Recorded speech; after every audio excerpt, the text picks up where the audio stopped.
Martín Odegaard, el balón de Odegaard para Bukayo, saca el control de Saka, segundo palo, Trossard, pero ¡qué gol! Acaban de inventarse encaje de bolillos, con uno, con otro, con Martín Odegaard repartiendo juego. Tres hombres del Arsenal han entrado en el supuesto fuera de juego del West Ham. Este equipo está descosiendo a los Hammers. El segundo de Trossard. ¡Qué gol! ¡Qué gol! ¡Gol! Tres hombres con uno, tres hombres con otro, tres hombres con Martín Odegaard. Tres hombres con uno, tres hombres con otro, tres hombres con Martín Odegaard. Saca Trossard, saca Trossard, saca gol, saca Trossard, saca Trossard, saca gol. This is Arsecast Extra. Hello and welcome to another Arsecast Extra, as always, with James from Blog. James, goodly morning to you. They keep on coming. They keep on coming. How are you doing this morning? I'm a little under the weather, unfortunately. I have a bit of a cold or something, which you can probably hear in my voice, so I'm going to do my best to soldier through. And beyond that, I am, James, walletless again. Again. What happened? Do tell. So I was in town yesterday, went into town for a couple of pints, bit of Mexican food, nothing particularly hectic. Got a cab back out of town to home. Went to pay the cab driver with my credit card. Took out my wallet, which is one of those, you know, those kind of Ridge wallet things. They can hold like a load of cards and they're really small. Oh, yeah. Like a card wallet. Yeah, exactly. But tiny little thing, but handy. So the card that I was going to pay him with was it's got some green on it. So I went looking for my green card and pulled out instead like the Dublin equivalent of the Oyster card that you can use for buses and stuff like that. So I know, can't pay you with that. Put that back into the wallet, took my credit card out of the wallet, put my wallet down on the car seat, paid the man, got out of the car, and within, I would say, 6 or 7 seconds of him driving off, realised, fuck, I've left my wallet in the car. Oh, man. I went running up the road after him. Yeah. But it was too late. I was about a couple of seconds too late. He turned up the top of the road and sped off to pick up his next fare. And this was an analog taxi. It wasn't one you had digitally booked. It was analog, yes. I stood on the side of the road and went and hailed the taxi and got in the taxi. So didn't look at the plate. I know that the man's surname was Adams. That's as much as I know. There can only be one of those in Dublin, surely. Yes. So it's gone. It's gone. And you know what I had? I had one of those tile things in the wallet to help me find it. Yeah. Like the AirTag things, right? AirTags, I've got them in on all my possessions now. You see, but what I failed to realize was that the tile thing only works if you've lost your wallet around the house, because it needs a connection with your phone.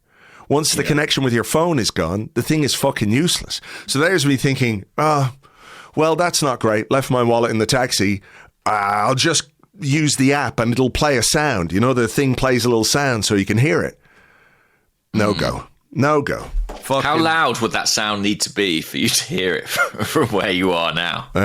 Extremely loud. Well, the thing no longer appears in my app on the phone, so the tile thing is gone because there's no Bluetooth connection to the actual thing itself. My assumption, foolishly or otherwise, and I think foolishly probably, is that I thought it would connect. You know, I thought it was like an AirTag type thing, that wherever it was in the world, you'd be able to see it. You know, that's how it's supposed to work, ideally, right? Yeah.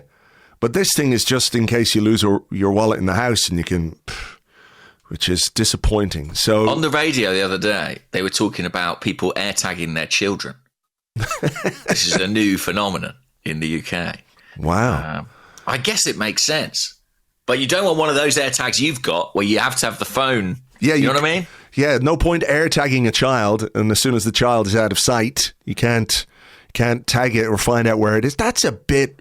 I mean, I do sort of understand, but that's a bit weird. Yeah. Well, that's the modern world we live in, Andrew. It is. Listen, I've not had a great start to my day. Oh no! Woke up this morning and popped the telly on. There was a news report about the disgraced MasterChef presenter, Greg Wallace. Oh no! Who's been accused of all kinds of, sexual impropriety. Sure. And there he was on the news, his huge, big face. He's got a big, round head, doesn't he? He really does have a round, some would say, unpleasantly round head. It's like, if you put a couple of spiky bits on top of it, he has a head like a space hopper. Exactly that. And all of this will play into what I'm about to tell you, which is that my 20-month-old son pointed up gleefully at the television and said, Dada. Oh, no. I'm not sure how my day recovers from that. Your life. I'm not sure how your life recovers from that. Wow. Yeah, a real blow. A real hammer blow. And I don't know if he knew what he was doing, but he seemed to find my reaction very, very funny. Might I suggest that you get his eyes tested? Maybe. Yeah, well, I don't know. I mean, ultimately, he's seen a bald head and glasses, so maybe he should be commended for drawing those. Maybe so. Links. Maybe so. Oh, well. Well, I suppose the only thing that we can do to cheer ourselves up is to talk about a very good win for Arsenal in what was a crazy 45 minutes of football at West Ham on Saturday evening. I was trying to remember if I can think of anything quite... We've been involved in some mad games, right? And I don't want to scratch at too many old wounds, but there have been some remarkable games that Arsenal have been involved in down the years, and sometimes they haven't quite turned out the way we would want. But I was trying to remember a first half quite like that before, and I don't think I can. No. The only game I can think of as being kind of as crazy across 90 minutes maybe is that Reading Arsenal Carling Cup game or whatever it was at the time, in which I think we found ourselves 4-0 down during the first half. And it was 4-1 at half time. So that was the drama that played out over, I think, 120 or so minutes in the end. That's right. There was extra time, yeah. This condensed into 45 minutes was quite extraordinary. I think it matches the Premier League record. Is that right, for goals in the first half? Yeah, I think it's happened 3 times before, but the last time it happened was a long time ago. Yeah. And interestingly, most of the time, the scoring sort of stops there. I don't think there'd been more than one goal in the second half of any of those games. Yeah, I understand that, actually. Yeah. It's like everyone's exhausted. They're like, okay, can we all stop scoring goals now? Yeah. Let's just do this 45. You know you've won it. We know you've won it. Let's just... Bit of common sense. Yeah. It's so weird, though, because, I can completely understand why that's the case, because I was wondering at halftime, what the fuck does Mikel Arteta say? What do you say to a 45 minutes like that? Because it felt really weird, because it was 4-0, and then in no time it was 4-2. And actually, I was rewatching bits of it today on the computer, the Spanish download. And when Havertz scored the goal, one of the commentators just said, "This is a massacre. This is a massacre." In Spanish, obviously.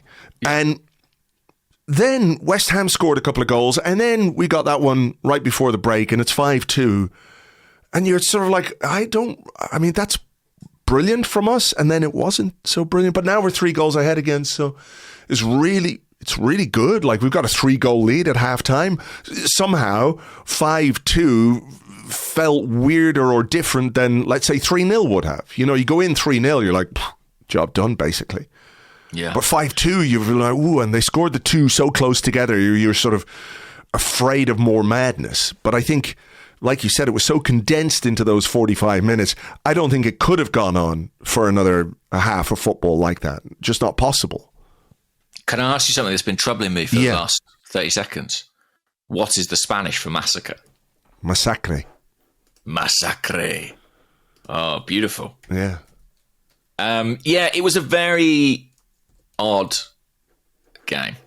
And I think to be honest, that little period where West Ham scored twice was kind of a strange anomaly within the entire match. And I think it is worth remembering. Like, I think there'll be a lot of kind of chin stroking and concern over that period where Arsenal, did we get too lax? Did we lose control? I mean, I think one of the goals is very sloppy. The other one is a brilliant set-piece goal, and that just can happen. Well, yeah, particularly when the referee gives you a free kick that he should never give you. That's very true. And so I'm not as perturbed by that period as some. I sort of think that was just a moment where, the margins that had been very much in our favour turned against us. Sure. Did you have any sort of Newcastle-y flashbacks? Did it cross your mind? Yes. Right. Me too. Of course. Me too. Surely we all did. That's the trauma we live with, Andrew. That's it. The scars run deep, Yeah. I did. I was like... Because at 4-0, I was aware of West Ham fans who left the stadium. For sure. Yeah, you were there. I was there. And I received a few texts from people I know who are West Ham fans or have friends who are West Ham fans saying that, people are leaving. And then they very swiftly scored 2 goals. I imagine some of those people tried to get back in. Some of them came back, I think. Yeah. They'd been hanging out in the concourse and then they were like, oh, fine. Yeah. But yeah, it was sort of madness. And we were very good, and West Ham were pretty much diabolical, I would say. I think that's fair. I think when we were talking in midweek about Lisbon, I was really interested to hear your thoughts or what you were telling me about how the game was being commentated on in the UK, about how bad Sporting were when, from where I was sitting, it was all about how good Arsenal were, But I think in this case, it's true that we were good, but West Ham were absolutely terrible as well. And teams can be terrible. You've got to be able to take advantage of them being terrible. And I think that's what we did very, very well in this game. True. Yeah. I'm in some ways, I'm surprised Lopetegui is still there. He's had a couple of sort of outlier positive results that I think have preserved him a little bit, most recently at Newcastle, obviously. Yeah. But those players do not look to me like they're particularly invested in playing for him. And there's been a lot of stories about, his man management, the hours he makes them train, how hard he works them, no days off. It doesn't seem like a happy camp. But good to see all that hard work is paying off, though. Exactly, yes. And also, you've got to be ready to exploit it yourselves. And I agree, we did do that in sort of enjoyably ruthless fashion. So the team news was quite interesting in that there was no Mikel Merino and no Thomas Partey. They were both injured and weren't in the squad at all. So it left us a little bit light in midfield. But Jorginho is plenty experienced, came in alongside Declan Rice and Martin Odegaard. So it's a midfield that has done us good service, I think. Particularly periods last season when that Jorginho, Rice, Odegaard triumvirate was very effective. It was, and I think a lot of people, drew comparisons between this game at West Ham and the run Arsenal went on from kind of the end of January earlier in the year, when they returned from Dubai, that sort of free scoring run where we had all those big away wins. And obviously these performances at Sporting and West Ham are kind of reminiscent of that. Yeah. And as my memory may fail me, but I believe it was a sort of Jorginho, Rice, Odegaard midfield that was at the heart of a lot of those performances. So, yeah, I think To be honest, in my mind, I wondered if Jorginho might start this game anyway. Just having played so well against Forest and with, but only for 45 minutes, and with Manchester United coming up in the week, I always thought there'd be a little bit of rotation, maybe one or two changes. Yeah. And Trossard and Jorginho, I think, were the obvious ones. In the end, our hand was forced, but I don't think we particularly suffered for it. I thought Jorginho had another really good game. Yeah, me too. And things got off to a pretty good start. It was only about 10 minutes in when we took the lead. Is there anything that feels as inevitable as a Gabriel Magalhaes goal from a corner kick these days? He is unquestionably a fucking menace to other footballing teams and football society. He's just something else, isn't he? That sort of sense that with him in that penalty box, a goal is nearly always possible. You must hate to defend against him. You must, yeah. It's an incredible knack that he's got. I think knack undersells it, to be honest with you. It's timing, it's athleticism, it's desire, it's all those things. And, I think back to when we really celebrated Thomas Vermaelen's penchant for a goal. But Gabriel, I think, is on another level entirely. He's just brilliant. And in fact, my friend Greg texted me and said he'd looked at Greg Wallace. Not Greg Wallace, okay, I hasten to add. That's all right. Just checking. Greg Zuck, fortunately, not Greg Wallace. But he had looked at where Gabriel is in kind of the standings for defenders who score goals. 17 in 145 appearances currently. The leader is John Terry, with 41 in 492. So I think we can all agree it's essential that Gabriel keeps going and dethrones John Terry from that particular ring. That would be good. Did you get a chance to see any of the post-game stuff on Sky or anything like that? Or No, still Match of the Day, but not the post-game on Sky. I think they did a bit on Match of the Day as well.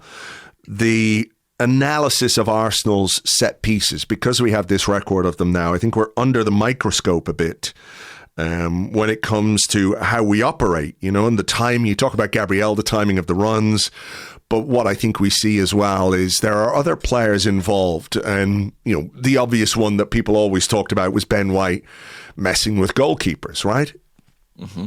Just being a nuisance in there. But I think there are very defined roles within these set pieces. So you can see Riccardo Calafiori basically operating as like a shield. Yeah, for Gabriel. Kind of like a police escort for Gabriel. Sort of, yeah. And then you have like the NFL blocker type move from Jurrien Timber at the near post, just easing Lucas Paquetá out of the way. And they're going on and on about this. And Timber was being interviewed on Sky after the game. I think it was Jamie Redknapp and Theo Walcott, and they were asking him about, the secret. What are the secrets to your set pieces? And he was like, "No, I can't tell you that. I can't. Sorry. I can't tell you that." And then the whoever was interviewing Mikel Arteta was asking him the question as well, like what's going on here with these set pieces? Can you explain to us, the thinking behind some of your routines? And he was like, I'm sorry, I can't. And she was like, no, but he's going, no, I'm sorry, I can't. When we all know he means I won't. Yeah. But, that sort of emphasis on trying to pick apart the things that we're doing as if it might make any difference, I just found really, really funny, because every team and every opposition that you play in the Premier League has got analysts up the wazoo these days. So the fact that, they're going to be looking at our corner kicks, our free kicks, all of those things. I mean, does it say something about the ability of Nicolas Jover and the coaching staff and the players to come up with new movements, new congregations at the back post? Or because, do you remember when Gabriel scored against Manchester United, or Manchester City rather, when Kyle Walker was trying to put him off. He was starting in the middle of the penalty box, so he'd have all the players at the back post. Gabriel would be near centre circle. He did that in quite a few games.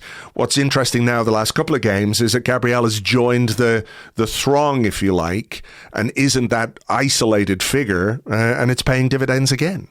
Yeah, he does a bit of both, actually. Like, he seems to have more freedom in terms of where he starts his run, maybe, than some of the others. This was actually the game where I finally understood the back post congregation. I sort of thought it was just a sort of strange quirk. But maybe what I'm about to say is incredibly obvious, and you'll say the same to me and be like, I realised that from the very first time we did it. But I was thinking about it from being a defender's perspective. And obviously, you're in the middle of your penalty area. Wherever you are, your eyes are invariably on the taker and the ball. So when the players begin their movements, it's effectively from behind you, and it's incredibly difficult for you to know where they're going. Yeah. Is that really obvious? I think it is a bit, yeah. I mean, it's obviously trying to unsettle the opposition because you're arriving in areas where they're trying to defend. You know, unless you go man for man, and most teams don't do that. Most teams have a zonal component to the way that they mark at corners and set pieces. So that arrival en masse in different areas is, it's there to just completely distract them. Yeah. Like throwing a cricket ball at a load of ducks on a pond. Yeah, and I was, well, don't try that at home. But I was watching this Gabriel goal, and every West Ham player is looking at Bukayo Saka, basically, taking the corner, which means that by the time the ball is airborne, they have absolutely no idea where any of these Arsenal players are. Yeah. Lopetegui was really unhappy. He thought it was a foul by Timber. I don't think so. I have to say, I've watched it again. I'm not sure that is a foul.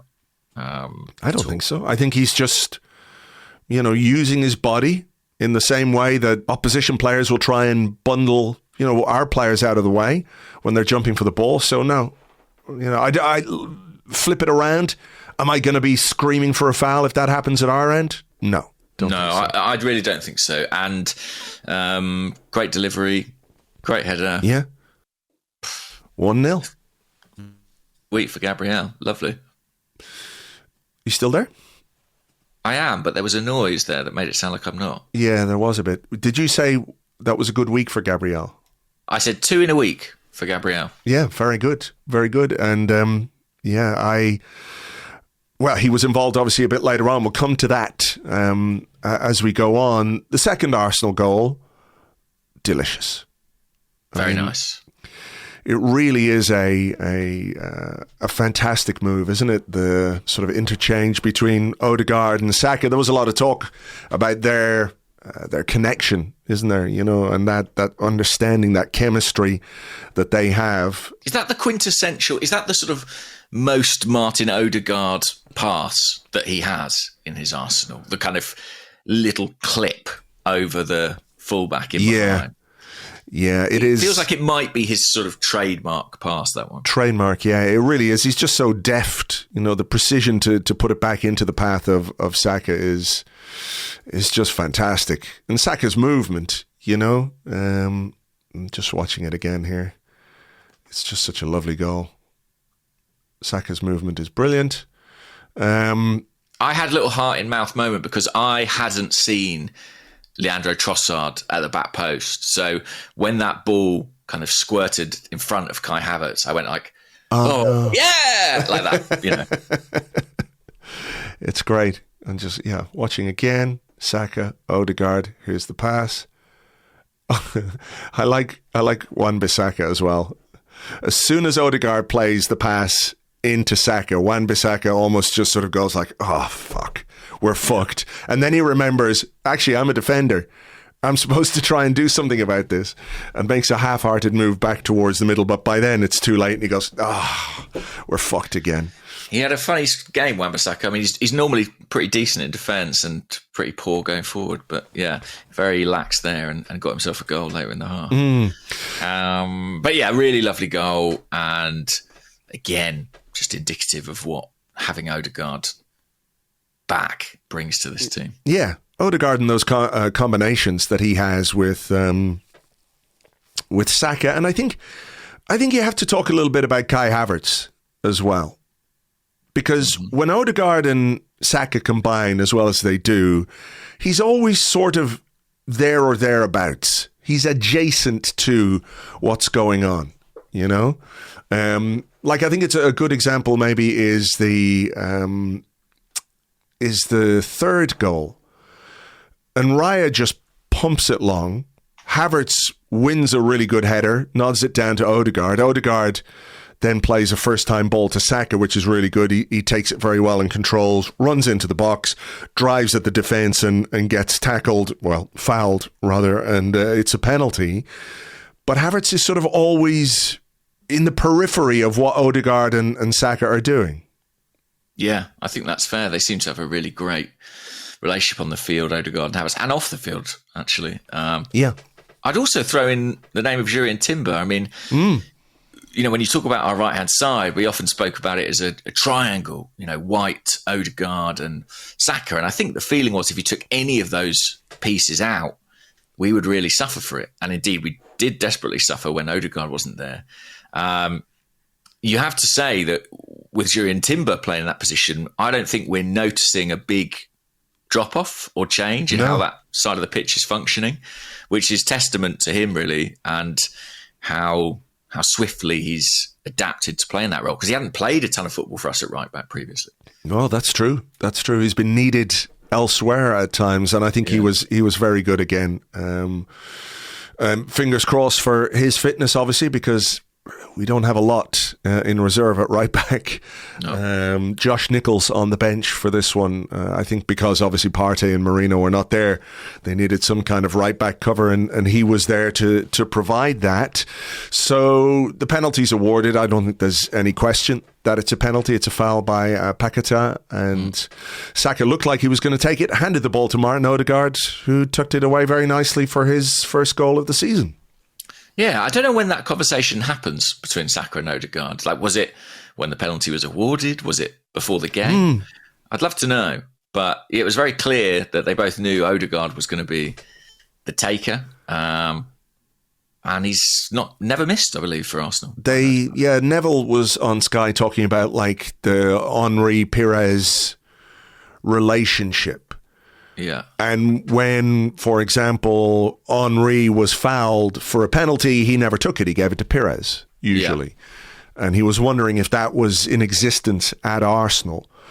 And he went, no, it doesn't look like it. Bukayo Saka is going to take it. And then he hands the ball to Odegaard. And he's like, oh, they do have that thing going on. Which is, you know, maybe the least irritating thing that Gary Neville did the other day, but we won't get into that. But yeah, they obviously have a plan themselves as to who is going to take it, and I think they can both be confident in their penalty taking abilities, even if Saka's, you know, the one just before the break wasn't necessarily the most convincing penalty he's ever taken for us. No, maybe not. But, you know, just touching on that briefly, I would say if you hit it low and you hit it hard, even if the keeper gets there, it's difficult. You know, if it's enough in the corner, it's difficult to keep it out. So I think it was probably a better penalty than it looked. And Fabianski actually went the right way both times, didn't he? So maybe he was a bit unlucky in that respect. But yeah, really good penalty for Martin Odegaard. Suddenly we're 3-0 up and cruising. You think it can't get any better. And then it does. Oof, what a pass from Trossard. What a pass from Leandro Trossard. Yeah. I mean, it's obviously an error, isn't it, from Kilman? A little bit, yeah. I mean, he misjudges the flight of the ball, but West Ham lose it in our half. I think the first time nature of what Trossard sees, does and executes is far more impressive to me than sort of saying it's down to a mistake from the defender. I mean, I don't think he's much good. I mean, what he's good at is kicking people, Kilman. Right. It's in the name. Yeah. The clue does exactly what he says on the tin. I mean, what you do have to say about it is if you Photoshop Kilman out of the whole thing, the pass is absolutely inch perfect. I mean, it literally falls into Havertz's path, which when you consider it's hit first time off his left foot, it's pretty impressive. He even sort of seems to put backspin on it, so it sort of holds up. Yeah. I mention as well for Martin Odegaard's role in the goal, I think it's Jorginho who makes a block or interception in our own half. But Odegaard's able to so quickly, I think it's like a first time, it's somewhere between a piece of control and a pass, but he just kills the ball and puts it into Trossard's path. Without that, we don't score that goal. Yeah. And I really like the take from Kai Havertz as well. Just really composed in that situation, which is what you want to see. I was going to ask you, how did you feel when he went through one-on-one? Because I know if this was, let's say, this time last year, I'm not sure I would have been particularly confident. Whereas this time around, I saw him going through and was like, yeah, he's going to absolutely score this. I think I did feel more that way, yeah. And he looked really comfortable, like I say, and just finished it off nicely. I saw his stat. He's now got 26 Premier League goals and assists in 49 games for Arsenal. It took him 91 games with Chelsea to reach the same total. Wow. So, yeah, a much more productive player, much happier player. And, 4-0 after 35 minutes. That's the exact moment when I think many of those West Ham fans decided we're out of here. Yeah, we're out of here. But the goals that they got, like we talked about a little bit earlier, how do you feel about the one we conceded? Do you think that was one where we probably did just lose concentration, get a bit lax? Probably felt like it's one of those, you go 4-0 up, you're like, yeah, we've done it. Game's won. It's a very good pass, I have to say, from, I think it's Carlos Soler. It's a good pass, but I feel like he had probably a bit too much time to sort of wander his way through our midfield. I think he goes beyond Odegaard. Rice and Jorginho are there. It's a good pass for Wan-Bissaka, and I think Calafiori and Trossard are just ball watching a little bit, aren't they? They don't quite catch the run of Wan-Bissaka. Yeah. Initially, I was looking more at Leandro Trossard because he's kind of with Wan-Bissaka and loses him. When you watch it again, I'm not sure Calafiori has great awareness either. I think the run's behind him, and I'm not sure he knows Wan-Bissaka's even there. But it was a bit of sloppiness. That I think Arsenal can own and can say maybe they did switch off slightly at 4-0 up away from home, which, if there is ever a time to switch off, I think it might be then. I'm not sure Mikel Arteta will see it like that, but it's kind of one of those things. The second goal, I agree with you, wasn't a free kick. As far as I could see, Declan Rice won the ball fair and square. He did, yeah. He did. But brilliant execution from Emerson. Yeah, I mean, you can't save those. They're basically impossible to save. It's an amazing free kick. Martin Odegaard had the best view in the house because he was lying down. He was doing the draft excluder thing. Yeah, he was just reclining, reclining, on his elbow as he saw it flying to the top corner. He nearly scored another one, Emerson. Yeah, that's right. Yeah, it wasn't too far over. Yeah, maybe just tipped it over, didn't he? Yeah.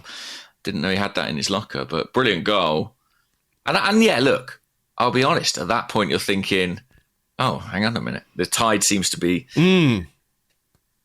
coming out as quickly as it came in. Yeah. I did. I was a little bit worried, I have to say. I was so impressed with the fact that we went 4-0 up. And you think, well, this is game over, job done. And then 4-2, and you think, ooh, just one more mad thing happens before halftime, Another generous decision from the referee or something, and it goes 4-3. You're like, uh-oh. Because then the momentum and the atmosphere changes and it all gets very charged. But thankfully, we were awarded another penalty. Mm-hmm. This time, Gabriel getting a whack in the head from Fabianski, who came out to punch the ball, didn't get the ball, got the man. This is a penalty for me, I think. I have to admit, I didn't realise it had been given straight away. He didn't do it in a very obvious way. No. He sort of waited a few seconds and then ambled towards the spot and kind of pointed at the spot quite demurely, if he can do anything in that way. Very much on vogue, I guess. But I think he made the right decision. Maybe he was just thinking about it, but I think quite often these aren't given, is my perception. Well, there was one in the Champions League when Mikel Merino got punched in the head by... Yeah. Can't remember who it was or what game. I know what you mean, though. You know the one I'm talking about, the game. And that was given, was it? No, that wasn't given. It wasn't given, right? It wasn't given, and I think it was maybe a bit more obvious. Yeah, I mean, what basically my rule is, punching someone in the head should be a foul. Yeah, I think that's fair. Again, people may disagree with me on that. It may be a very spicy take. But I think if you punch a guy in the head, there should be consequences on the football pitch. And off, actually. Yeah. Maybe even more so off. So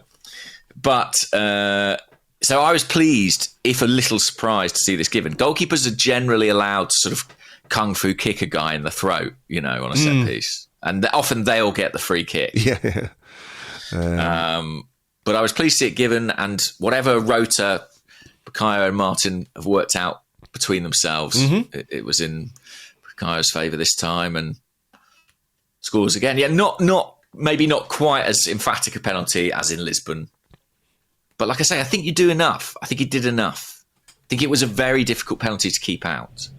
Yeah, I mean, there was power in it, that's for sure. Yeah. Maybe not quite the level of placement that you would like, but it went in the back of the net, and that's all that really matters. Now, what a first half from Bukayo Saka. I know we've talked about the team and the individuals, and it's hard sometimes to find the words for Bukayo Saka and what he does, but 2 assists, a goal, and won the penalty. And I love that bit. Was that in the second half or was it the first? I think it was the first half where Emerson went in on Timber. I think he gave him a little kick on the ground and Saka was straight over to stick up for his mate, which I really, really liked. That sense of responsibility and maturity that we're seeing from him, not just with what he does with the football, but how he comports himself and how he behaves on the pitch. I loved that. I loved everything about that first half from Bukayo Saka. It was brilliant. And 15 goal contributions now, 5 goals, 10 assists in 12 Premier League appearances. Outstanding numbers. I think perhaps only Mohamed Salah has more. He's averaging a goal contribution every game he plays across all competitions. Well, there you go. I don't really know what more you can say than that. I think he's just been brilliant. And he was a total menace to West Ham in that first half. They couldn't live with him whatsoever. His set-piece delivery continues to be so impressive and has added another dimension to his game. His penalty taking. He is the man. And I think particularly in tandem with Martin Odegaard, I don't think we'll get bored talking about it, but their relationship on the pitch is just so brilliant and brings this Arsenal team to life. So, halftime, 5-2 to Arsenal. It's brilliant, but it still feels a bit weird because of those 2 goals we conceded. We've already talked about what we thought Mikel Arteta might do in terms of a team talk, which I guess would be just like, don't do anything stupid. Just play the game, control the game as much as you can, keep West Ham quiet, don't give them any sense of opportunity, don't give them any opportunities to cause you problems. And I think we did that pretty much all the way through. Like it feels like a completely unremarkable half of football. There was a change, of course, though, which was Kivior on for Gabriel. I thought Gabriel looked a little bit wobbly when he got up again after the right-hander from Fabianski. Sure. I thought he looked a little bit like... It was interesting because Arteta completely played that down. Now, the cynic in me wonders if he's like, well, the last thing I want is a concussion protocol keeping him out of 2 games next week. I agree. Yeah, I think that's exactly what that was. Yeah. Because he did have a problem in Lisbon, right? And there was some talk, I think, that he hadn't really trained heading into the game. So I think Arteta's explanation has some merit. But yeah, look, why not take a precaution when you're 5-1 up? Absolutely. 5-2 up away from home. Absolutely. I think that sort of weirdness also played into maybe some of the substitutions that he made or didn't make or took his time making a little bit, you know?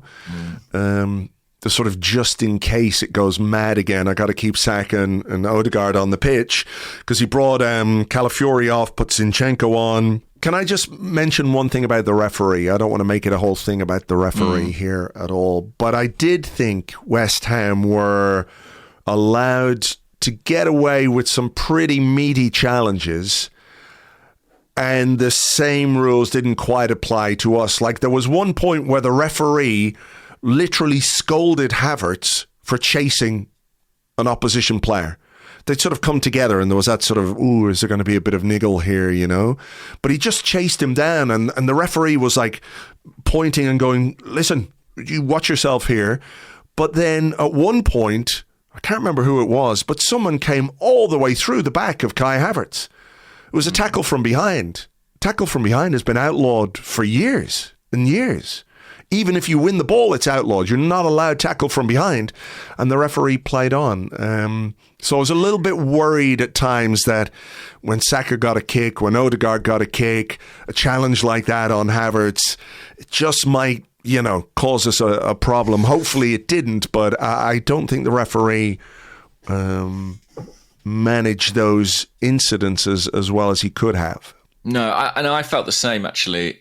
You know, I felt concerned. When you humiliate a team in their home ground and there's that kind of bad atmosphere in the stadium, it does sometimes feel like it won't take much for it to bubble over. Yeah. And there were a few tackles that were indicative that it was heading that way. I think the referee could have policed it better. And I wonder if Mikel Arteta could have been a bit more proactive as well in terms of protecting one or two of his players by getting them off the pitch earlier. Yeah, I agree with that, but that's what I was just trying to think of his reason or reasons for that, and I think it could only be, okay, 5-2, you're 3 goals ahead. By any measure, this is a game you're going to win, but because of how insane the first half was, the potential for it to just flip again, and then all of a sudden you're looking at 20 minutes where you might need a Saka or an Odegaard to give you that comfort zone again, you know? Yeah, I understand that. But I thought the substitutions from West Ham, I think, told you that the game was up. I don't think they really went for it at any point, and even they brought on Alvarez at half-time. He's really kind of... Terrible. You know, terrible. Yeah, he's more of like a holding midfield play. He's not like a guy who's going to help them get 3 goals back. They switched Wan-Bissaka out to left back at one point and brought on Sofao, which felt like a way of trying to deal with Saka's threat from the right, having a right-footed player over on that side when he drove inside. Their changes were as much defensive as offensive. Yeah. And I think that told you the game as a contest was done. I thought there were some decent cameos from the Arsenal subs, though, I have to say. I thought Zinchenko looked, to me at least, about as sharp as I've seen him for a while. I wouldn't argue with that. Yeah, which I was really encouraged by. He was quite good in Lisbon when he came on. I know it was a short little cameo in Lisbon, but he was good there too. So I wonder if, maybe he's a bit fitter. Maybe it's the competition from Calafiori. This is maybe the first time ever that there's been a guy definitively ahead of him in that pecking order. He's also got Miles Lewis-Skelly pushing behind him as well. And I thought Raheem Sterling had a decent enough showing. I thought that he was busy and involved. That's interesting. Did you not agree?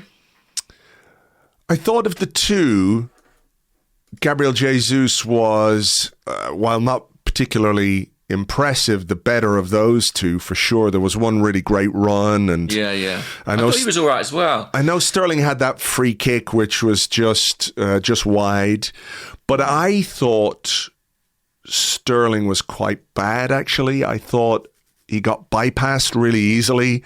He wasn't anywhere to be found defensively, And I think the introduction of Nwaneri on that side of the pitch was Arteta reacting to what he was seeing from Raheem Sterling. That was my reading of it. I could be completely wrong, but I wasn't that impressed with Sterling. That's interesting. I mean, I have to be honest and say I didn't note anything particularly about his defensive performance, but it wouldn't surprise me at all if you are right, because I think that defensively, I don't think he's particularly strong. And I think that's always going to be his problem with Mikel Arteta. Yes. I think he adopts really good positions, and he got into some good areas in the penalty area. Typically, the execution was a bit scattergun and you never quite know what you're going to get. But I felt like he looked the man most likely to extend the scoreline if it was going to happen.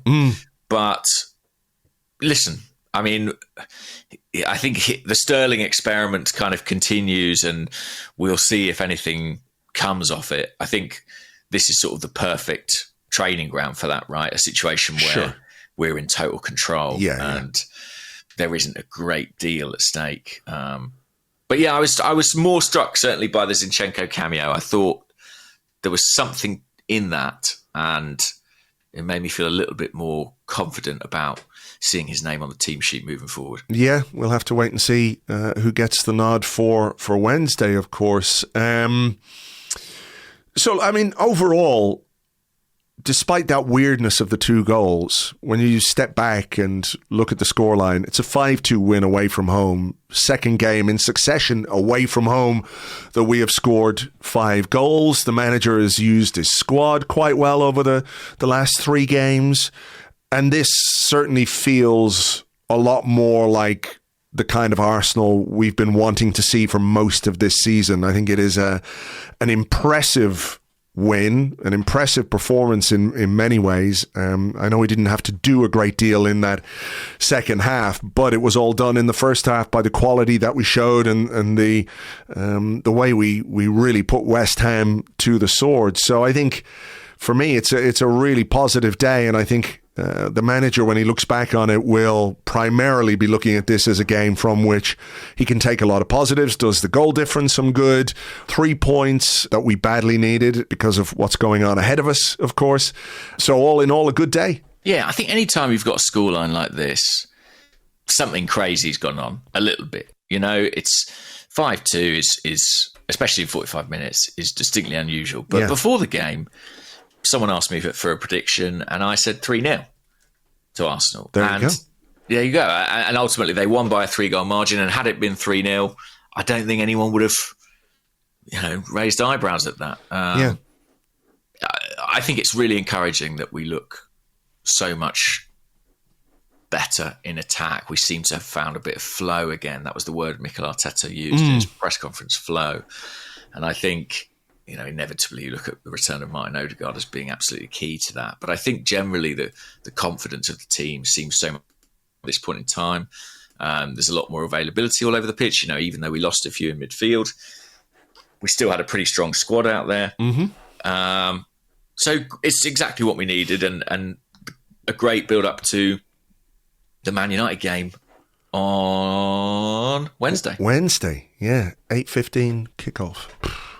Oh, wow. Late one. Yeah, a late one. We'll talk a bit more about that Manchester United game tomorrow over on Patreon. We'll preview that for you in our usual Premier League preview podcast. They had a good win too themselves. They did, yeah. Oh, Jesus, Everton were so bad. I didn't see it. Oh, they're so bad. As bad as West Ham? Worse. Wow, okay. Yeah. Deichball in full effect. Oh, some of the... Let me just say that Mikel Arteta would be tearing his hair out. He would be going full... Not his hair, Andrew. Not his beautiful hair. Full Pep he would be at his next game. He'd have torn that much of his hair out at some of the jewels that Everton didn't win in this game. So... Did you watch Liverpool Man City yesterday? I watched it, but I was looking after my son at the same time. So I watched it, but let's say not forensically. But yes, I saw the major dynamics and talking. I mean, we don't need to get into it. What's your gut feeling about the result? In the context of our season, I think it was the worst result for Arsenal. I have to be honest about that. so funny because I saw some people say, yeah, it's fine if Liverpool keep winning now because they're going to have a blip, and I didn't want Man City to win because you don't want them getting. I was all on for a draw. Same. So yeah, a bit disappointed. But City didn't look near it, did they? I mean, no. It is kind of extraordinary what's happening there, and hilarious. Absolutely hilarious. We may not need the Premier League to relegate them at this rate. And Pep, showing his 6 fingers to the Liverpool fans. Did you see that? Yeah. That, to me, that's a man under a lot of pressure. I mean, he was trying to tear his own face off the other night. So yeah, assuming it wasn't somebody else in the dressing room that was trying to do it. Yeah, that's true. I think that's the story that's. I don't think really? Is that doing the rounds? I don't know. It just seemed more likely to me, anyway, that there might be a bit of a bust up in the dressing room. I don't know. He's pretty mad, Pep. I wouldn't put. He is a bit mad. But I mean, they were singing. "You're getting sacked in the morning," and he's holding up 6 fingers. Is that not just the definition of bants? Oh, it's bants, but I do think for him to kind of engage in that shows quite how deeply he's feeling this. It's what it means for the title race and for us. By the way, Chelsea have snuck up, haven't they? Just looking at the Premier League table. I know, yeah. That's horrible. Level on points with us right now, 25 points. Yeah. In third. I think it was bad for us, yeah. I think Liverpool, what are they now? 9 points clear at the top. 11 clear of City. I mean, what's quite nice is, like, from this position, we can all say they absolutely should win the league. Do you know what I mean? Yeah. Like, the pressure is all on them now. 100%. And we've been in that position. Mm-hmm. And it's very stressful. And there's a long way to go. There are 25 games to go. Like, I know what Liverpool have done at the start of the season has been extraordinary. And I think there are some parallels with what we did, not last season, season before, where we just got off to this incredible start and, we were a rolling stone gathering no moss and all the rest of it. But yeah, there's a long way to go still. There's a lot can happen in 25 games. It's just that for the teams that are chasing, whether it's Arsenal or Manchester City or Chelsea or whoever else, there's no real margin for error unless Liverpool absolutely fall off the fucking wagon in a big way. Well, that's it. I think it was maybe Peter Drury said it most plainly when he was like, Liverpool have to win. So City now need to win 4 games more than Liverpool in the remainder of the season. Yeah. It's very, very difficult. Mm-hmm. And I mean, this was Liverpool's toughest, or should we say biggest week of the season so far. They had Real Madrid at home in the Champions League. They had Man City at home in the Premier League. They came through both pretty convincingly. Big time, yeah. Like, I think they were a rolling stone, but after this week, they're the Beatles. Is that what you were going to say? Of course, it wasn't, but I wish it was.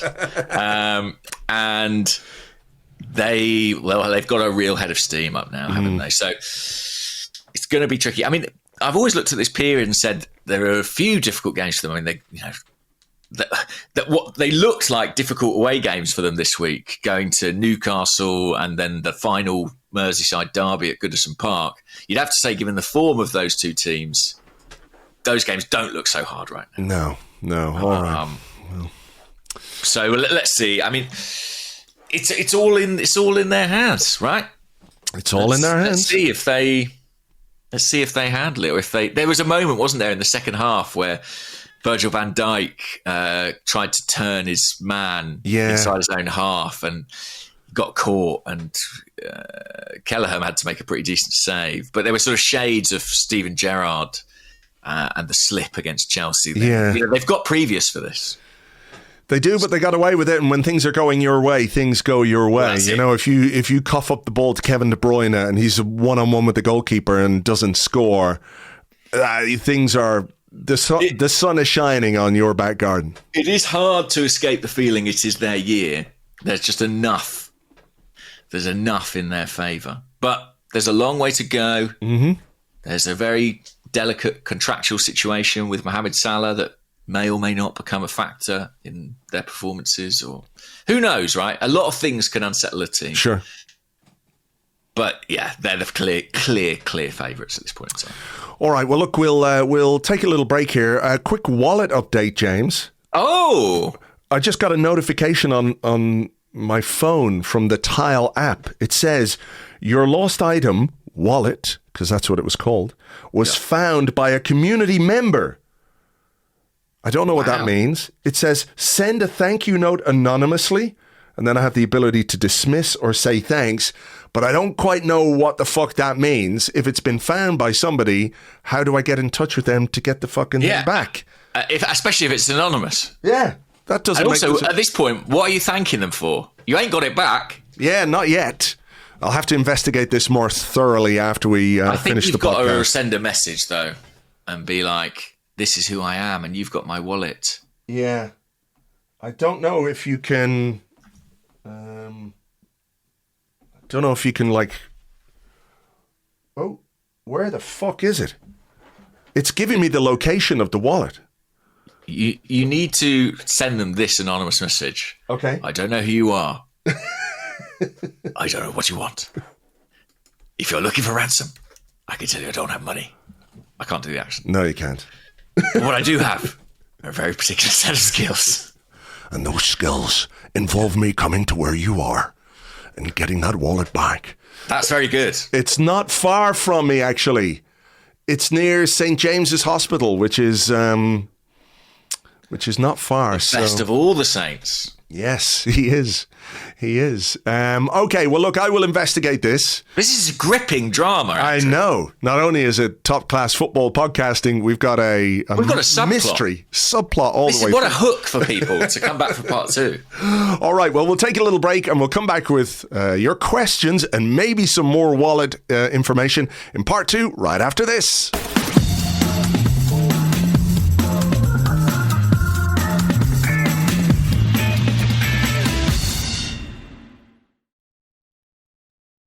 Welcome back to the Arsecast Extra. This is part 2 of the show where we answer questions that you sent to us on Blue Sky, at Gunnerblog and at Arseblog, in their Blue Sky way. Also on the Arseblog Discord chat server, which you get access to if you are an Arseblog member on Patreon. A wallet update. Yeah. Right, so it said your wallet was found by a community member. Send a thank you note. And there's a little option inside the Tile app. And I thought maybe if I say thanks, it might also, I can send a message or something like that. But no, it just says, well done, you've said thanks. It's like doing a like on Twitter or Blue Sky or whatever. So at the moment, you've just thanked someone for picking up the wallet. Yeah. So here's what I know. They could be spending your money. No, I've frozen the cards. Okay. But here's what I know. That it was found... 9:30 this morning at Terminal 2, Dublin Airport. We think the wallet is trying to flee the country. It's trying to get away. But then it was brought back from the airport over the M50 motorway back down towards St. James's Hospital, as we know. I figured out that if somebody scans the QR code on the tile itself, it will pop up with my phone number and they could call me and I could get it back. The issue is, if you're looking at the wallet, it just looks like a wallet with some cards in it. Would you take those cards out, all of them, to see, maybe he's got one of those tile things? I'm not so sure. But mustn't they not have scanned it for you to get this notification saying someone's found your wallet? I don't know.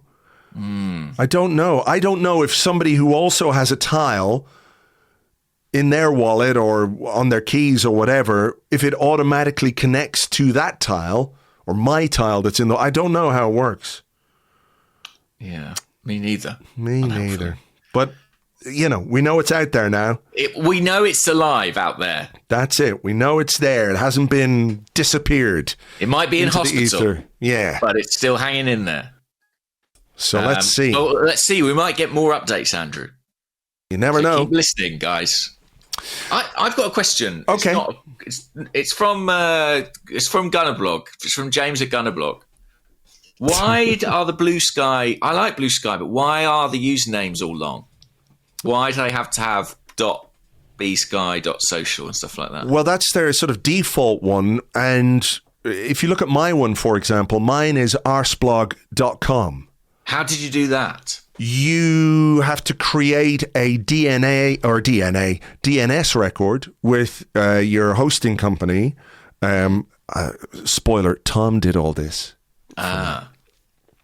So if you have a domain, you can set up a DNS record and then you can use your own domain name as your Blue Sky handle, which means that it's sort of like a form of verification in a way, because nobody else can have that. You know what I mean? Yeah, that's clever. So that's why I have that, and you have the bsky.social thing. Right. Yeah. Because you're special. Well, you also... Do you still have gunnerblog.com? Yeah. Still own it. Yeah, get in there then. Just fucking mix around the old DNS. So it's like a private number plate, essentially. Sort of, yeah. Status symbol. Yeah. I love it. All right. Have you got a question? I do. Question? Banter Merchant on the Discord wants to know... Yeah. It's so banter. I love the banter. It's so good. He said, what do you think of Martinelli's minutes, or lack of, in the last couple of games? It seems quite odd that he's not even gotten off the bench. Is that right? Well, you mean in the league games? Yeah. Did he not get on against Forest either? I can't remember. That was a did. whole week ago, James. How am I supposed to remember? I know. A lot of football's happened since then. No, he didn't, because both he and Kai Havertz stayed on the bench against Forest. I don't read a great deal into that, I have to say. I think there's a very decent chance he'll start the Manchester United game. I'm not saying he will, but I'm saying there's a possibility. I think him not getting on has probably been more about trying to give Raheem Sterling some minutes than it has been a judgment on Martinelli. Okay. What do you think? I didn't really think too much of it. No. I think, the position that we were in on Saturday, it made more sense to me to try Sterling and Jesus than Martinelli. Yeah, I think there's more of an effort to kind of resuscitate those two. Yeah, like I'm not saying a Martinelli goal wouldn't have been good, but I think a Jesus goal or a Sterling goal could potentially have been a bit more useful for both of those players and, the team going forward, the squad going forward, that if they can discover any little bit of decent form, it would be useful for us given how hectic the schedule is. So I think that's probably why they came on and Martinelli stayed on the bench. Yeah, inclined to agree with that. Okay, Ben Stewart says, good morning, guys. Will Saka break the assist record? He's got 25 games to get 11 assists. We had this question a few weeks back, do you remember? Yeah. And I was quite confident. You said yes. Yeah, I said yes. And you weren't... I said no, I think. You said no. I think you were, you thought he might get close, but maybe not quite. I wasn't a believer. Do you feel like you need to reassess your position? 25 games. 25 games. Think about the amount of corners we're going to have. Yeah, I mean, it's the set pieces that make you think he's really got a chance. I mean, he laid a couple on a plate this week as well, though. One for Havertz in Lisbon, one for Trossard on Saturday as well. So yeah, he nearly got another one for set piece. Was it Timber who went close from a ball to the near post? Maybe. Do I think he's going to do it? I think. Yeah, let's say he will. Go on. Okay. As if it's up to me. I declare that he may do it. It's possible he's that he might capable, do it. That's clear. Yeah. He's perfectly capable. If we keep playing like this and he stays fit, then he will. But, many have tried and many have failed. Yeah, that's true. That's true. I mean, much might depend on Gabriel. Well, that's a great point. You know? Does Gabriel stay fit? Does Martin Odegaard stay fit? I think that's as important in some ways. Yeah. But yeah, right now, in this form, I think he could. There's a second question here, which is, what do you think Saka's goals and assists in all competitions will be? Like, have you set a bar? I mean, we've just said he'll get at least 20 assists. 21. It would have to be 21 assists, wouldn't it, to break the record? Because it's 20. Henry and De Bruyne are the two that hold that. So you'd have to get 21 assists.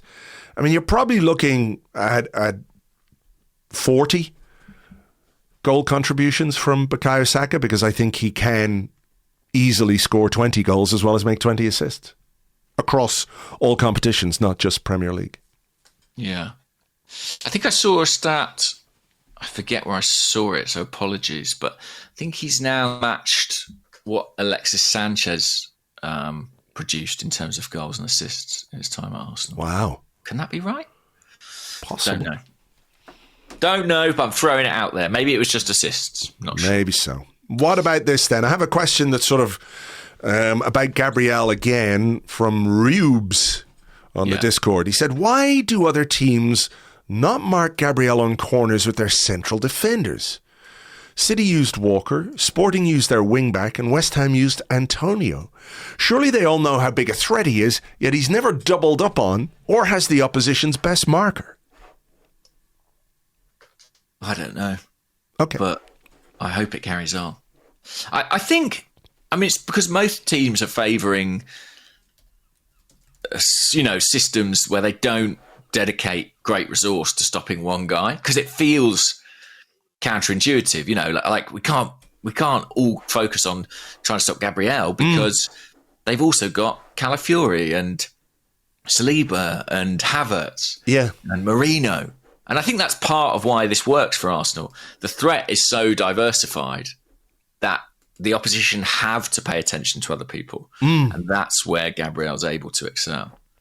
But going back to our conversation in part one, I do think our greatest enemy on set pieces may prove to be the referees. I mean, if there's a kind of big PGMOL chat about Arsenal's set piece chicanery, then we may find some of our goals being disallowed, I fear. Yeah. There's a risk of that? It wouldn't surprise me if there's a bit of media focus on it, or if the referees are asked to pay a bit more attention to it because it's us. Yeah. I mean, maybe I'm just being paranoid, but... maybe. But, if they're going to crack down on one team being a bit cheeky from corner kicks... We're only being cheeky, guys. Yeah, exactly. It's just a bit of cheekiness. Just a cheeky nudge. Yeah. There's nothing sinister about what we're doing. But, all the teams are at it. And if they're going to crack down on one team, it will inevitably be us. But I think it would be right, if that happened, for Arsenal to say, well, hang on a second.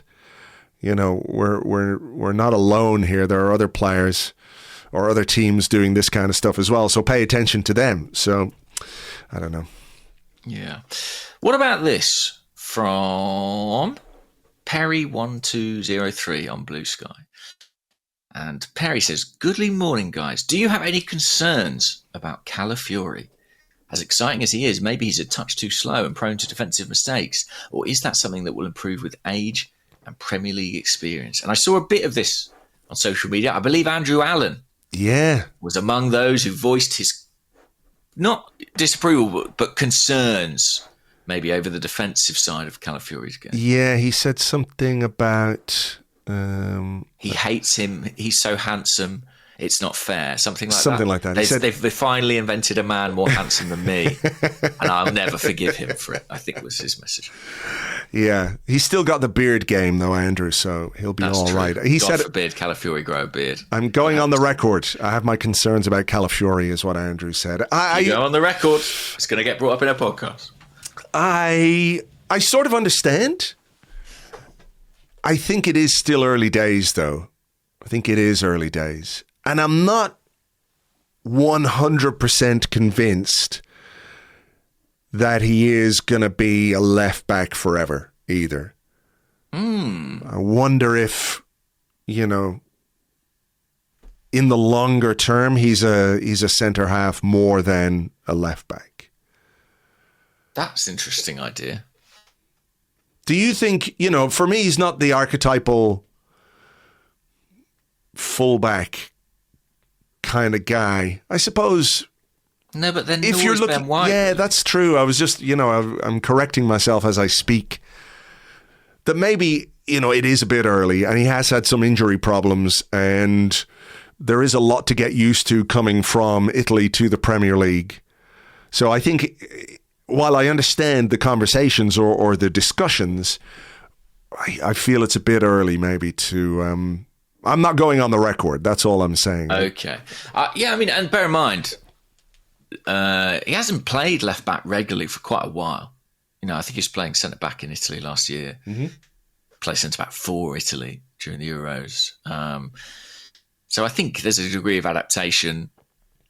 I think defensively, it's not a role in this team that flatters you. Like, I think it'd be very hard to play left back the way Mikel Arteta wants it played and not occasionally look like you're out of position or exposed or a bit stretched. I think that is an accepted degree of risk. I know that the moment against West Ham is potentially a bit different because it's sort of a case of switching off maybe. But I'm not going on the record either. I still am I feel like I'm still learning a lot about the player. Yeah. And I don't quite know where I come down on it. But it's definitely something to keep an eye on. As I say, I have this deep-rooted suspicion that it's as much about how we use that position as it is the individuals. Yeah. But we shall see. We shall see. You know, if he gets fully fit, fully fit and, you know, into his rhythm in that position, you know, and those relationships that, you know, you build with players around you start to develop in a big way, then, you know, this conversation could be redundant, you know, and I hope that's the case. What about this one from Robert Main, who's at robertmain95.bsky.social, and he says, I know we like to shut teams down and calm the away crowd, but is the time wasting on throws and goal kicks away from home actually damaging our ability to quieten a hostile crowd? And why hasn't Arteta stopped this? Yeah, I can think of one incident where it took us forever to take a throw. It was in the first half, over on the right-hand side. Yeah, Timber. Yeah. But to be fair, I didn't think there was a throw on. I wasn't looking at it like, God, you're in, shut the ball. I was looking at going, well, the runners aren't available. Like, if he throws that ball now, we'll lose the ball. So I don't know whether or not it was deliberate time wasting. He didn't get booked, did he? No, he didn't. And it's hard not to look at that and think that himself and Ben White went to the same throw-in school. We've graduated from the University of Throw-ins, you know, whatever. But yeah, they're quite similar. It can have that effect. It can incite a crowd, but I don't know. Maybe I'm wrong. I didn't spot that we were consistently time wasting. In fact, the reason I remember that incident is because it was a bit of an outlier. What do you think? I mean, I think everything this team does is deliberate. Yeah. When it comes to set pieces, restarts, throw-ins, like we could speed it up, but like you say, with that one in particular, and quite often with Ben White, when I've seen people talk about how long it takes Ben White to take a throw-in, well, he's got to have someone to throw it to, or at least the option or the ability to try and find an Arsenal player. So it requires a bit of time, a bit of moving around from teammates who are sort of jostling with the opposition, and those opportunities to throw the ball to feet, you know, only come about after, you know, 15, 20 seconds of moving around. So I don't think Arteta will be that worried if the opposition crowd whistle at us. I think he will obviously pay attention to yellow cards. You don't want to get yellow cards for time wasting. You certainly don't want to be like a fullback on a yellow card and then getting a second yellow card for time wasting. But it's those are things. Way to get booked, yeah, but those are things that you obviously can manage during games. So I don't worry too much. Yeah, we wouldn't want Timber on a booking, especially with no Ben White currently. No. So, yeah, I think you do want to keep on top of that. What do you think about this? I mean, we touched on it in the first half. Noah on the Discord, a few people asked this kind of thing. Do we have a problem with our composure? After conceding a goal, we looked panicked both on Saturday and last Tuesday. Did we manage? We did manage our way through it, but is it something that the Arteta and the boys need more work on? I didn't think we looked panicked. Really? No. I think West Ham looked a bit more enlivened. Yeah, they just woke up a bit. They'd been fucking terrible. I think what we have to sometimes accept is there are just spells within a game of football where the opposition is going to look a little bit better than you or going to have more of the ball than you. And often they come when they do something like score a goal that they didn't expect to score. And all of a sudden they're like, oh, hang on a second. We're actually professional footballers and quite good at the game. Let's not be shit for a while. I didn't see panic from Arsenal. I think you can sometimes lose a little bit of composure when you concede a goal. But I just think that's just game state, you know? I didn't see us play any differently. I didn't see us try to play differently. I didn't see all of a sudden it was like nobody wanted the ball or nobody wanted to make a pass in our half. You know, that can be the sign of real panic, is when, you know, the ball comes to the goalkeeper and he just fucking belts it, you know? That's the sign of panic. I didn't really see that. I think the 2 goals gave us the heebie-jeebies as fans far more than maybe the players. And certainly in Lisbon the other night, 1 goal went in very early in the second half. I think you just have to accept that you've got to sometimes just deal with a period of the game where the opposition are going to be a bit more threatening because they've got a bit of wind in their sails, you know? Yeah, and we conceded 3 goals this week in the 2 games. And I would say, you know, 2 were set pieces. One was, I think, a bit of poor defending and open play, but the others were kind of, one was a great strike and one was maybe a slightly fortuitous delivery and a case of us switching off. I think there are always going to be opposition spells in games, however good you are. And I think we were quite harshly punished, actually, in those spells this week. Unfortunately, we'd done enough at the other end to mean that it didn't particularly matter. Is it my question or is it your question? It's yours. It's mine. So I had a few questions about this guy. GunnarTron.bsky.social. What do you make of rumours for Olabe in the sporting director role? Seems quite different to Edu. Emphasis on youth and young players. And Sahil M. Bansal on the Discord. Would you have any insights into how the search for a new sporting director is coming along? Saw the name of Roberto Olade mentioned on the socials. Any insight into him or that particular story? Well, I think it's very early still. I think any suggestion that anyone has agreed to come or that Arsenal are even sort of into the interview process is premature.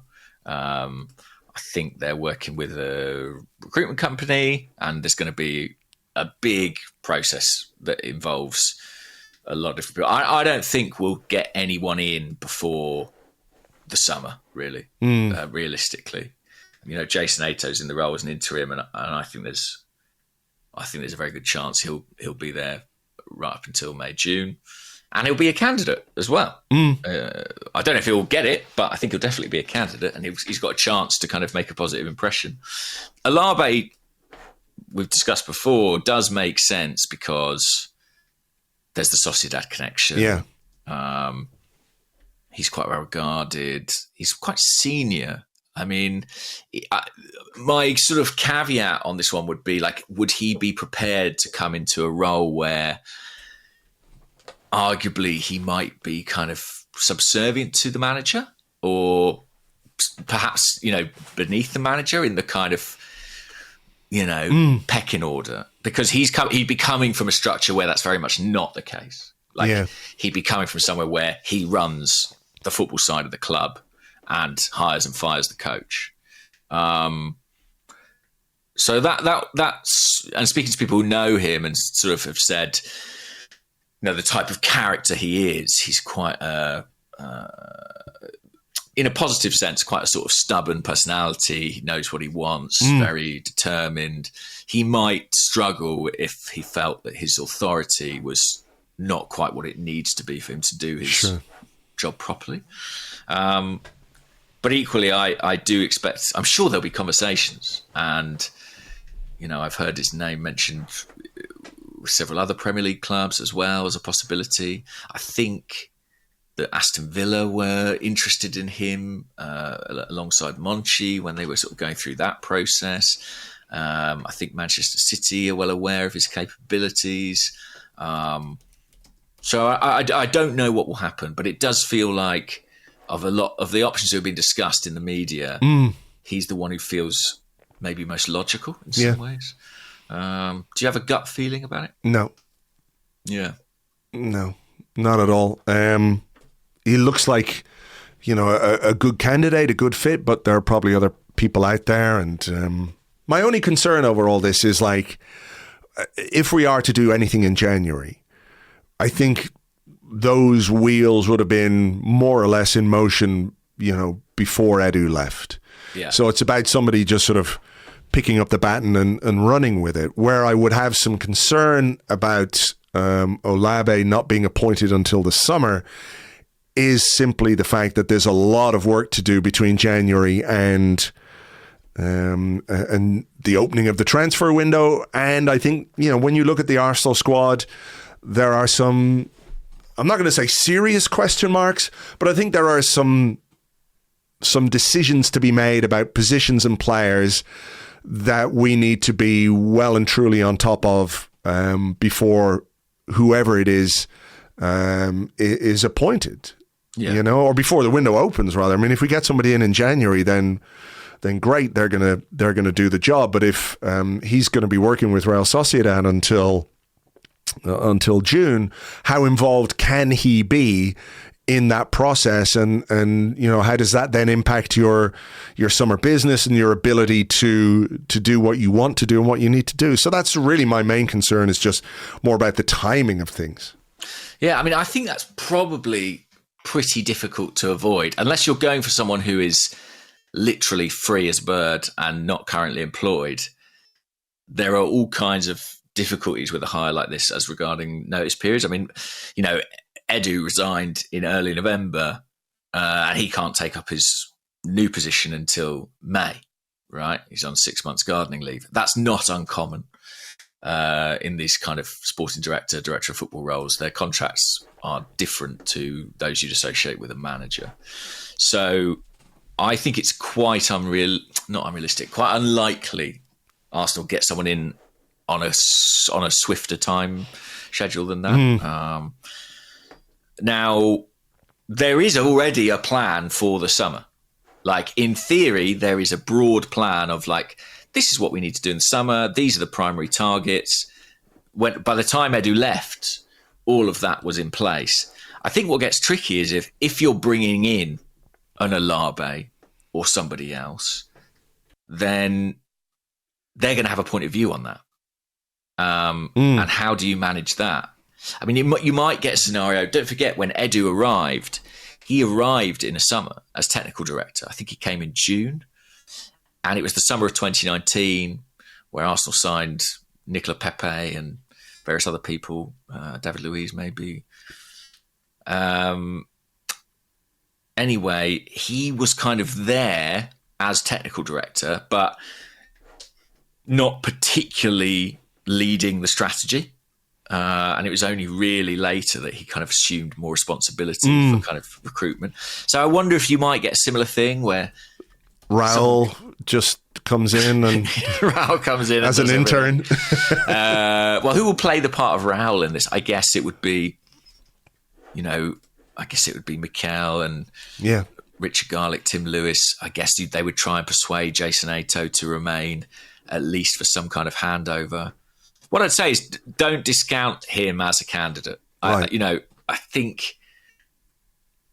think people are very impressed by him, and I think that he provides continuity, which we know Arsenal like and tend to favour in their appointments.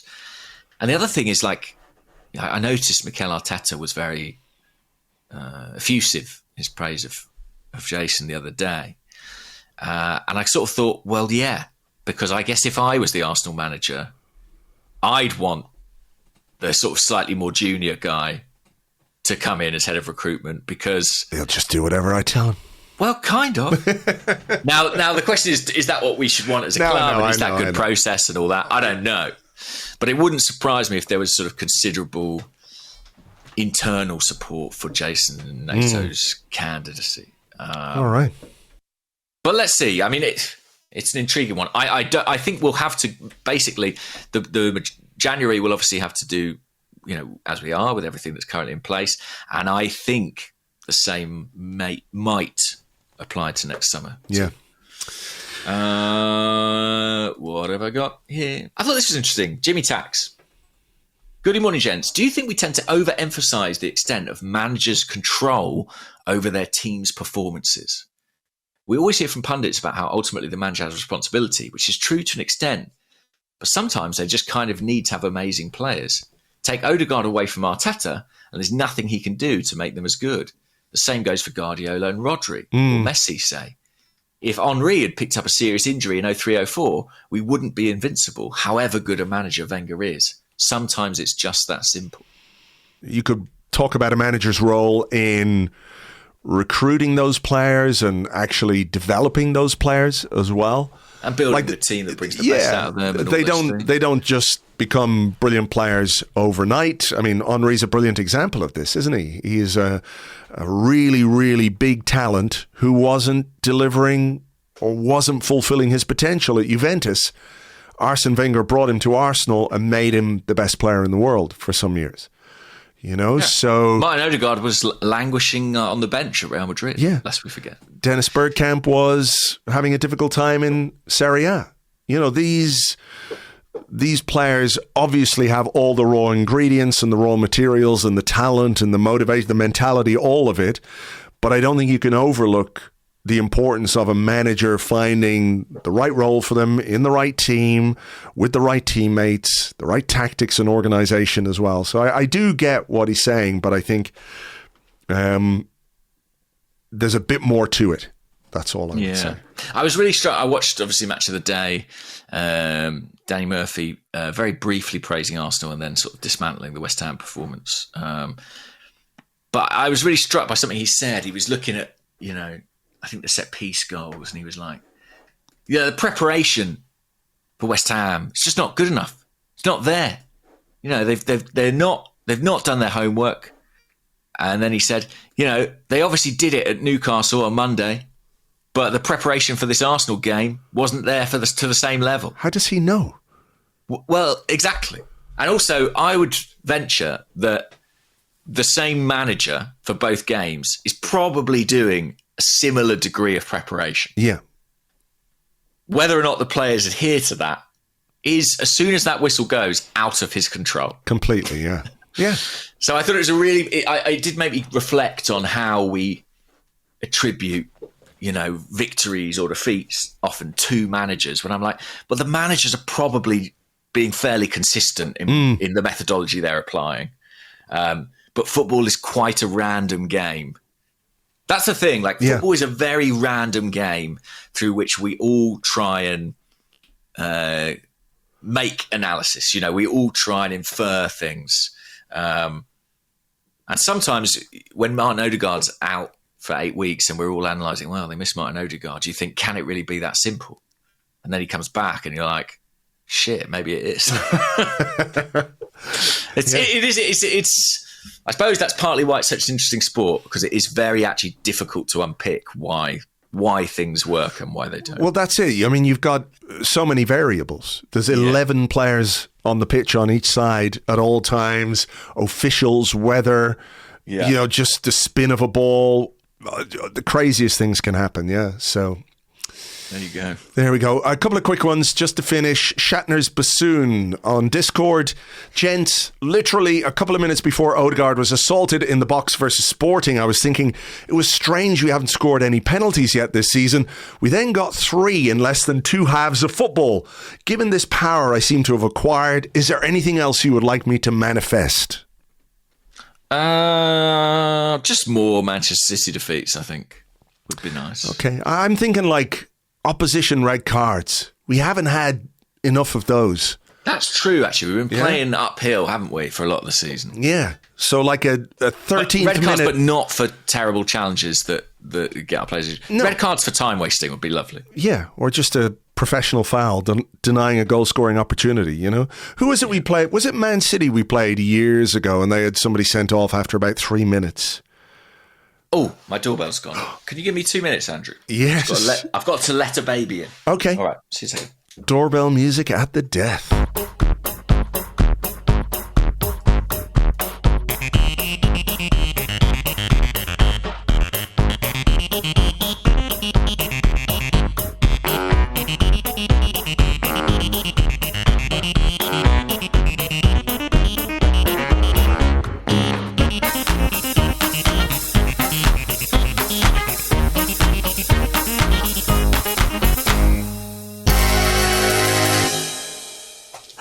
Hello, there you are again.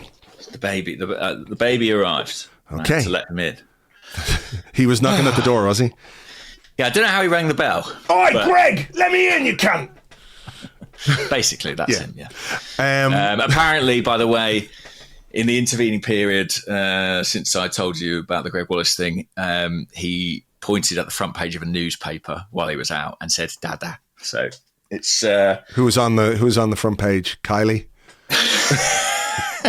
Unfortunately, it was once again Greg Wallace. That's front page news now. Wow. Extraordinary. Wow. So, yes, what you were going to manifest? Opposition red cards. Yeah, I like that. Yeah, let's have a bit of that. Okay, final thing. It's not really a question, but I enjoyed this from a Blue Sky user. It's at stakestromboli.bsky.social. He said, I don't have a question. I just wanted to mention that I was playing roulette tonight in Atlantic City, and I bet on 6, 7, 8, 19 and 29 for all of our goal scorers on Saturday, and then hit on 8.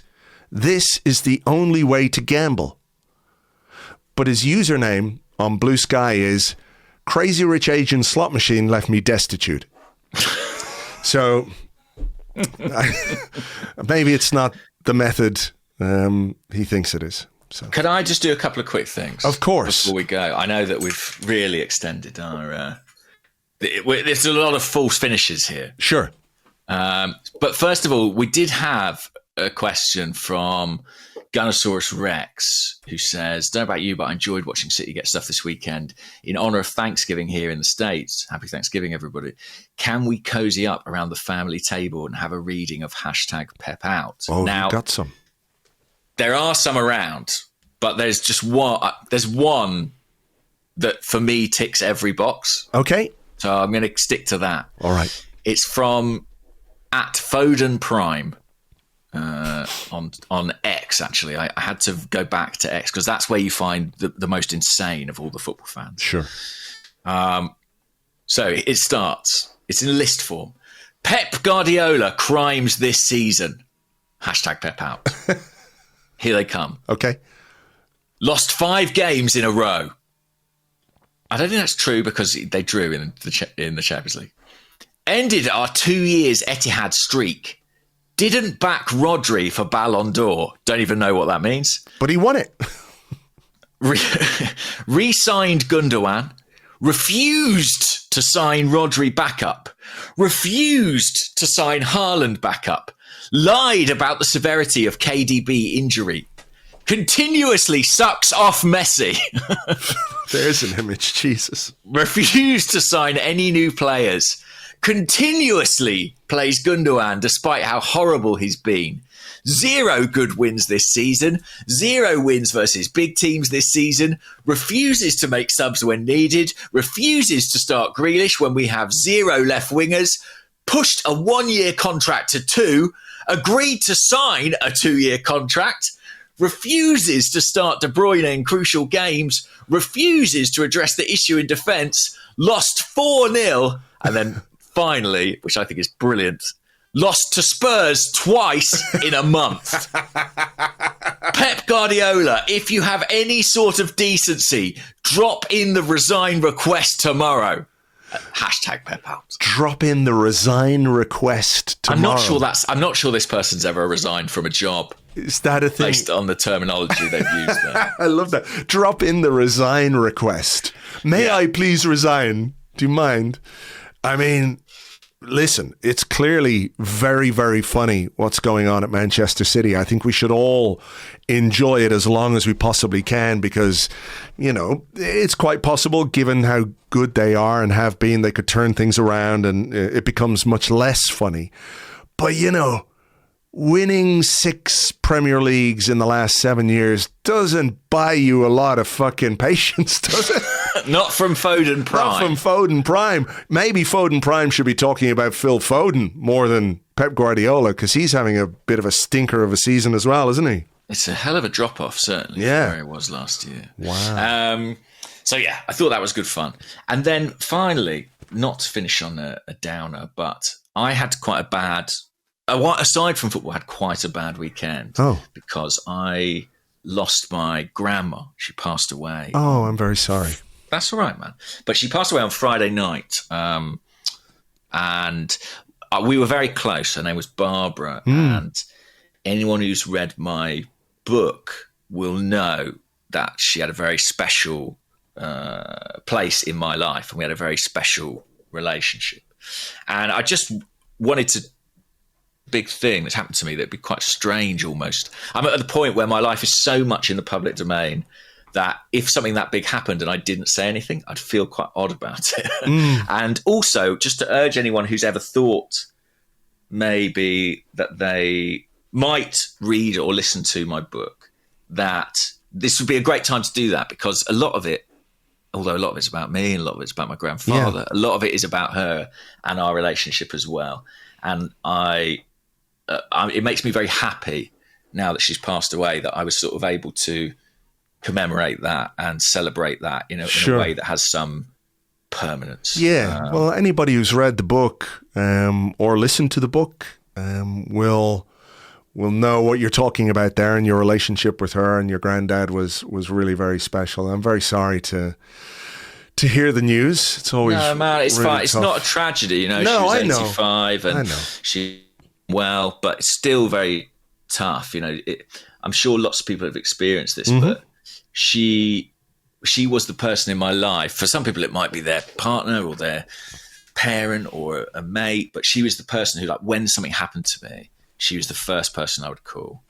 And it's quite weird now, sort of like picking up the phone and being like, you know, there's no one to ring. And that will take some time for me to adapt and adjust to. But mainly, I just wanted to sort of shout her out and say thank you for being an amazing grandparent. And I'm so lucky that I knew her for as long as I did. Well, and and maybe, you know, one thing I will say for her, she was a Chelsea fan.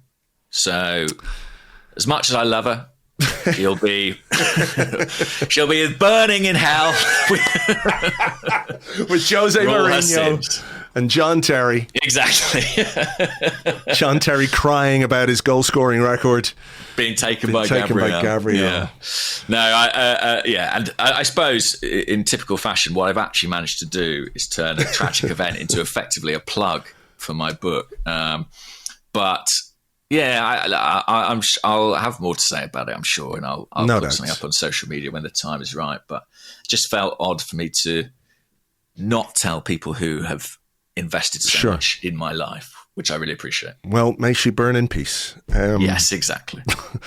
God, I hope Chelsea don't win the league. That would be a disaster. They all reveal T-shirts at the end for Barbara. Don't do it for Barbara. Don't do it for Barbara. Don't do it for Barbara. She loved her grandson very much, and so surely she would accept Arsenal winning the league in the season of her death. That's what she would have wanted. That's exactly what she would have wanted. So the universe is aware now, and the universe must just make it happen. You know? Yes, absolutely. All right. Well, listen, I'm sorry again. And, her influence on you over the years is evident to everybody who listens to this and listens to what you do.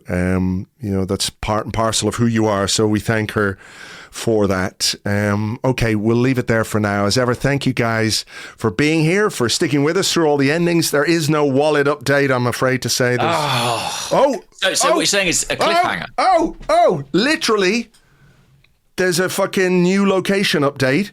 Okay, see, and if I hadn't done all that stuff about my dead grandma, we wouldn't have got to the wallet stuff. Right, it's now in Selbridge. Where's that? It's in the outskirts of Dublin. Okay. So where is it going? Do you know where it is? It's in the back of the fucking. It's in actually Selbridge is in Kildare. It's in the back of this guy's taxi, I'm sure. And every so often, somebody is getting in with a tile thing, and it's pinging the location via their tile thing. But a hospital and an airport are quite logical places for a taxi to go, aren't they? Yeah, exactly. What about you just wait at the airport? He'll come back at some point, won't he? That's taxi players, taxi drivers, or you just pick random taxi ranks around Dublin and just hang out there. Yeah, I kind of know what the car looked like, but it's one of those kind of weird little scuttly van things, you know? Oh yeah. Like a 6-seater type thing, but not a big comfortable one. One of those squashy ones, you know. In a way, this is sort of, you'd almost rather not know, right? My hopes were up when the location was first there. I thought, somebody's got it and they'll be in touch. Now I think I'm just going to be tormented by this thing, traveling around Dublin with nobody getting in contact with me. But look, we'll update as and when. So look, we better leave it there. Like I said, thank you so much as always for listening. You can join us later over on Patreon. We'll be looking back at all the weekend's Premier League action in the 30. Myself and Phil will be there for that. It's patreon.com/Arseblog. For now though, take it easy and we'll catch you on the next one. Bye bye.